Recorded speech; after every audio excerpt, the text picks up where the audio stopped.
அனைவருக்கும் வணக்கம். என்னுடைய பெயர் முனைவர் த. வேல்மயில், இணை பேராசிரியர், தமிழ்துறை தலைவர், வேவா வன்னிய பெருமாள் பெண்கள் கல்லூரி, விருதுநகர்.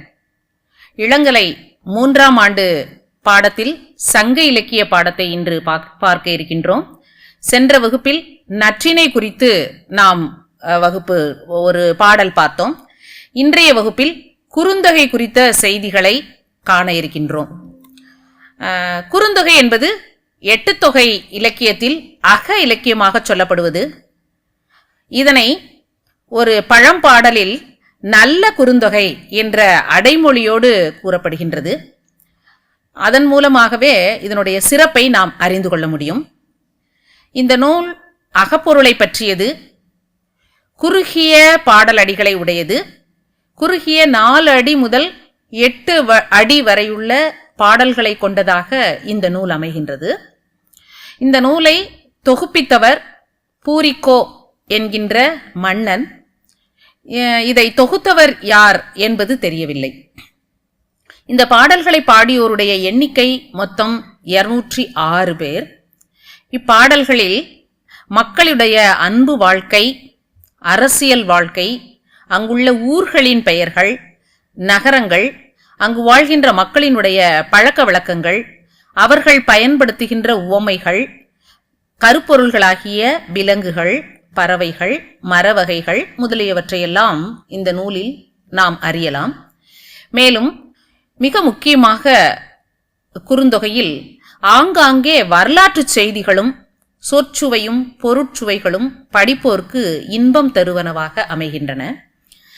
இந்த 206 புலவர்களில் சில புலவர்களினுடைய பெயர்கள் ஓலைச்சுவடிகளில் அழிந்திருக்கின்ற, மறைந்திருக்கின்ற ஒரு சூழலில் அவர்கள் பயன்படுத்திய உவமைகளே அவர்களுக்கு பெயராக வழங்கப்பட்டன. எடுத்துக்காட்டாக செம்புல பெயல் நீரார், அணிலாடு முன்றிலார், குப்பை கோழியார், இப்படியெல்லாம் பெயர்கள் அவர்களுடைய உவமைகள் அவர்கள் பயன்படுத்திய அடைமொழிகளின் மூலமாக வெளிப்படுவதை நாம் அறிகின்றோம். இதில் மிக சுவையான பாடல்கள் அதிகமாக உள்ளன. எல்லோருக்கும் தெரிந்த ஒரு பாடலை நான் கூறிவிட்டு நம்முடைய பாடப்பகுதிக்கு வரலாம் என்று நினைக்கின்றேன். ஒரு தலைவி இடத்து ஒரு தோழி கேட்கின்றாள், உன்னுடைய தலைவன் உன் மீது வைத்திருக்கின்ற அன்பு எவ்வளவென்று கூற முடியுமா, அளவிட்டு கூற முடியுமா என்று கேட்கின்றாள். அப்பொழுது அவள் கூறுகின்ற பாடல், நிலத்தினும் பெரிதே, வானினும் உயர்ந்தன்று, நீரினும் ஆறளவென்றே, சாரல் கருங்கோட் குறிஞ்சி பூ கொண்டு பெருந்தே நிலைக்கும் நாடனொடு நட்பே என்று சொல்லுகின்றார். நிலத்தை காட்டிலும் பெரிது, வானத்தை காட்டிலும் உயர்ந்தது, நீரை காட்டிலும் ஆழமானது என்று சொல்லுகின்றாள். இது நம்முடைய தமிழகத்து காதலர்களுக்கு மட்டும்தான் பொருந்தும் என்று இல்லை, அனைவருக்கும் பொருந்துகின்ற செய்தியாக குறுந்தொகை இந்த பாடலை பதிவு செய்திருப்பது குறிப்பிடத்தக்கது. இது போன்ற நிறைய பாடல்களை நாம் சான்றாக பார்க்கலாம். இன்று நாம் பார்க்க இருக்கின்ற குறுந்தொகை பாடல் 87வது பாடல், தோழி கூற்றாக அமைகின்ற பாடல், மருத திணையில் அமைந்த பாடல். பாடிய ஆசிரியர் பரணர். அந்த பாடலை நாம் இப்பொழுது பார்ப்போம். பாவடி உரல பகுவாய் வள்ளை, ஏதின் மாக்கள் நுவரலும் நுவல்ப, அழிவதெவன்கொல் இப்பேதை ஊர்க்கே, பெரும்பூன் பொறையன் பேமுதிர் கொல்லி, கருங்கண் தெய்வம் குடவரை எழுதிய நல்லியல் பாவை அன்ன இம்மெல்லியல் குறுமகள் பாடினல் குறினே.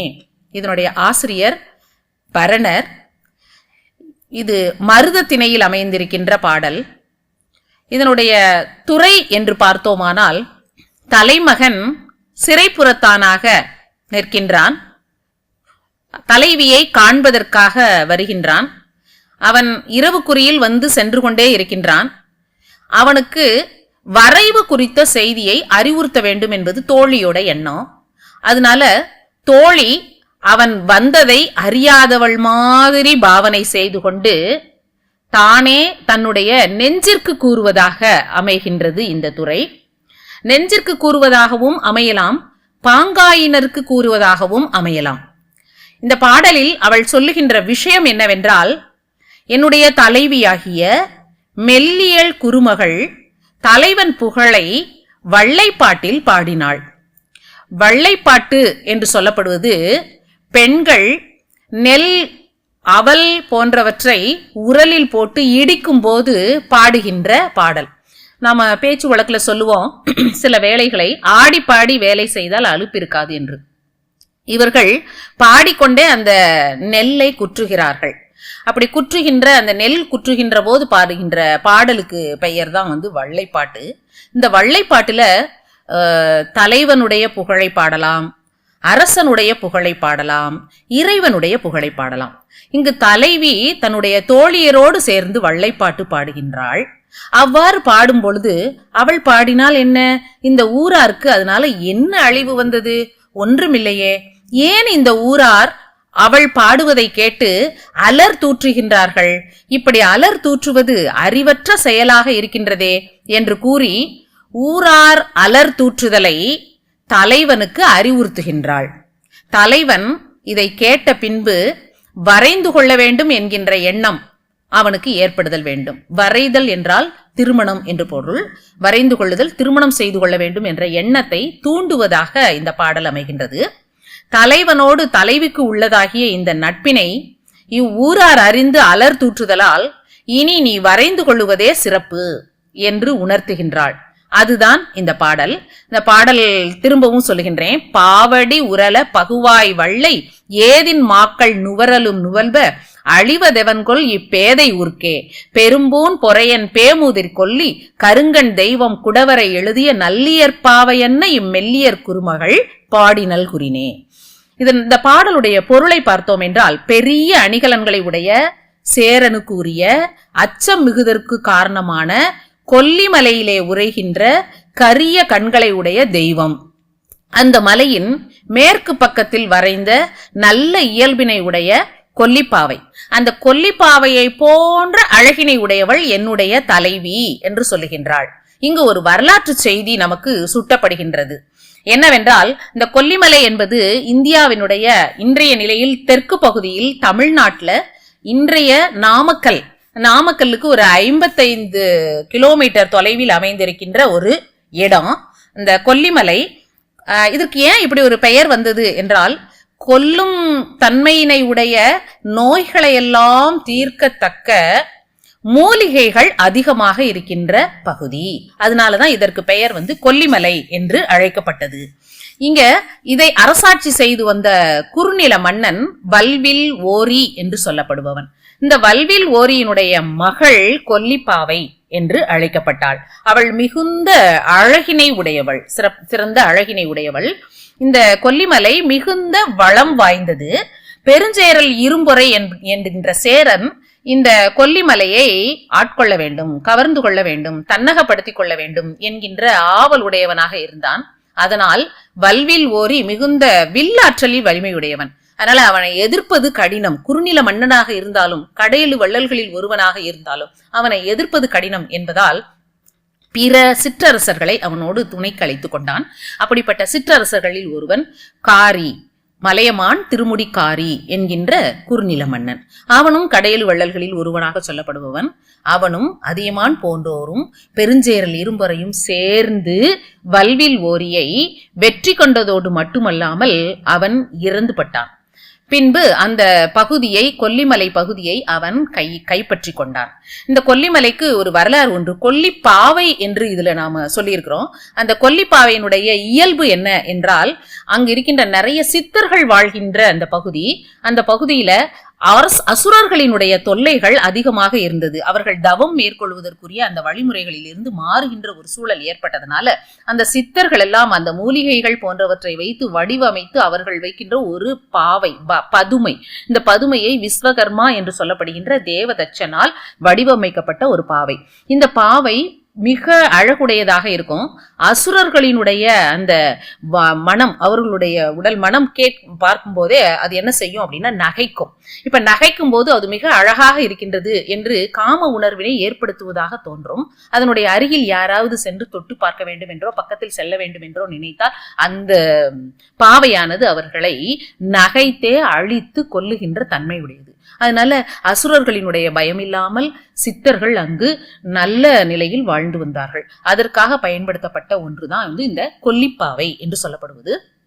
அது மிக அழகாக வடிவமைக்கப்பட்டிருந்தது.